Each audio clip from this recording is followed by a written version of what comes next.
जय श्री राधे दोस्तों, आइए सुनते हैं वैशाख महात्म्य का दूसरा अध्याय।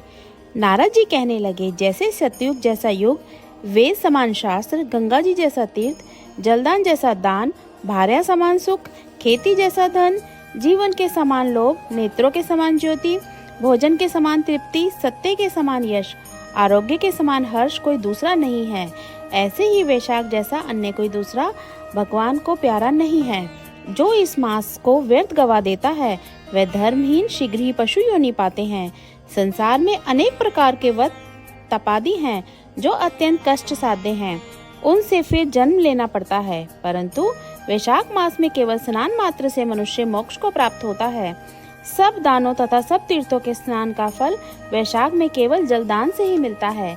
जिसमें जलदान देने को भी शक्ति ना हो वह दूसरे से दान दिलवाए, उनसे भी वही फल प्राप्त होता है जो पथिकों के लिए प्याऊ लगवाता है। वह अपने कुलों का उद्धार करता है। प्याऊ लगाने से देवता, पितृ तथा ऋषि अत्यंत प्रसन्नता को प्राप्त होते हैं। जो बल की इच्छा हो तो जलदान, जो पवन की इच्छा हो तो पंखा वैशाख मास में दान करें। जो प्यासे को जल पिलाता है वह राज सूर्य यज्ञ का फल प्राप्त करता है।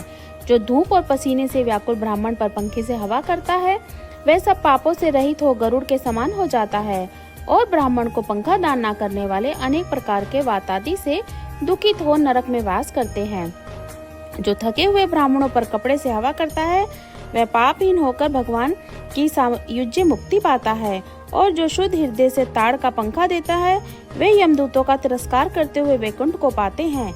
जूते दान करने वाले को इस संसार में ना दुख होता है और ना ही नरक की यातना भोगनी पड़ती है। ब्राह्मण के याचना करने पर खड़ाऊ दान करने वाला राजा होता है। जो मार्ग में आश्रम के लिए घर बनवाता है उसका फल ब्राह्मण भी वर्णन नहीं कर सकते। जो अतिथि ब्राह्मण को भोजन करावे उसके फल का भी कोई विस्तार नहीं। अन्नदान पाने वाला अपने माता पिता को भी भूलकर दान ही को अपना सर्वस्व मानता है।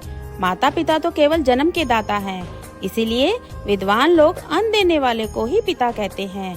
यहीं पर वैशाख महात्म्य का दूसरा अध्याय संपूर्ण होता है। बोलिए ओम नमो भगवते वासुदेवाय नमः। बोलिए ओम नमो भगवते वासुदेवाय नमः।